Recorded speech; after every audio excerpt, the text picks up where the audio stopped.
ಕರ್ನಾಟಕದಲ್ಲಿ ಮತ್ತೆ ಉಪಚುನಾವಣೆ ಮತ್ತು ಜಿಬಿಎ ಚುನಾವಣೆ ಎದುರಾಗುತ್ತಿರುವ ಹೊತ್ತಿನಲ್ಲೇ ರಾಜ್ಯ ನಾಯಕತ್ವ ವಿಚಾರದಲ್ಲಿ ಸ್ಪಷ್ಟತೆ ನೀಡಲು ಬಿಜೆಪಿ ಮುಂದಾಗಿದೆ.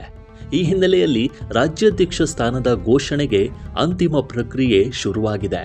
ಬಿಜೆಪಿ ರಾಷ್ಟ್ರೀಯ ಸಹ ಸಂಘಟನಾ ಕಾರ್ಯದರ್ಶಿ ಶಿವಪ್ರಕಾಶ್ ಮತ್ತು ರಾಷ್ಟ್ರೀಯ ಉಪಾಧ್ಯಕ್ಷ ಬೈಜಯಂತ್ ಪಾಂಡಾ ಆಯ್ದ ಪ್ರಮುಖರ ಸಭೆ ನಡೆಸಿ ಅಭಿಪ್ರಾಯ ಸಂಗ್ರಹಿಸಿದ್ದಾರೆ.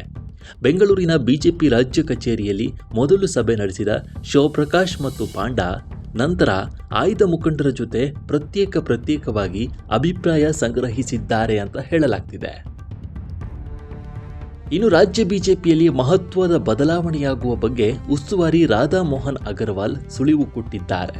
ಸುಮಾರು 35 ಆಯ್ದ ಕೋರ್ ಕಮಿಟಿ ಸದಸ್ಯರು, ಸಂಸದರು, ಶಾಸಕರು ಮತ್ತು ರಾಜ್ಯ ಪದಾಧಿಕಾರಿಗಳಿಗೆ ಸಭೆಗೆ ವರಿಷ್ಠರಿಂದಲೇ ಆಹ್ವಾನ ನೀಡಲಾಗಿತ್ತು. ಎಲ್ಲರೂ ಒಟ್ಟಾಗಿ ಹೋಗಿ ಎನ್ನುವ ಮೂಲಕ ಸಭೆಯಲ್ಲಿ ಪರೋಕ್ಷವಾಗಿ ಹಾಲಿ ರಾಜ್ಯಾಧ್ಯಕ್ಷ BY ವಿಜಯೇಂದ್ರ ಮುಂದುವರಿಕೆ ಬಗ್ಗೆ ಹೈಕಮಾಂಡ್ ನಾಯಕರ ಸುಳಿವು ನೀಡಿದ್ದಾರೆ. ಹಾಲಿ ರಾಜ್ಯಾಧ್ಯಕ್ಷರು ಮುಂದುವರಿಯಬೇಕೋ ಬೇಡವೋ, ಬದಲಾವಣೆ ಮಾಡುವುದಾದರೆ ಯಾರನ್ನ ಮಾಡಬೇಕು ಅಂತ ಅಭಿಪ್ರಾಯ ಸಂಗ್ರಹಿಸಲಾಗಿದೆ.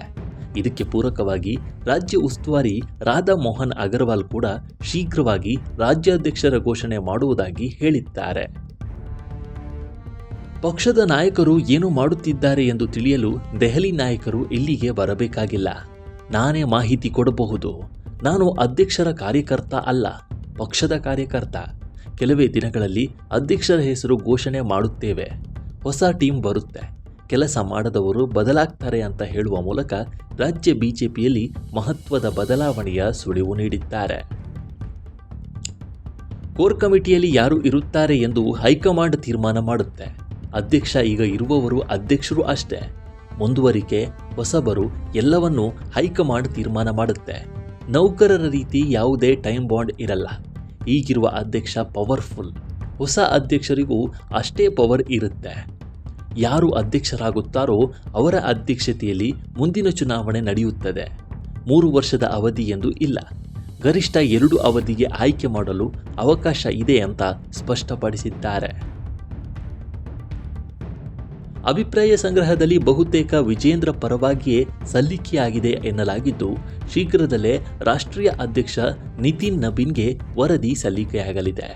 ಬಹುತೇಕ ಜೂನ್ ತಿಂಗಳಿನಲ್ಲಿ ಅಧ್ಯಕ್ಷ ಸ್ಥಾನದ ಘೋಷಣೆ ಪ್ರಕ್ರಿಯೆ ನಡೆಯುವ ಸಾಧ್ಯತೆ ಇದೆ.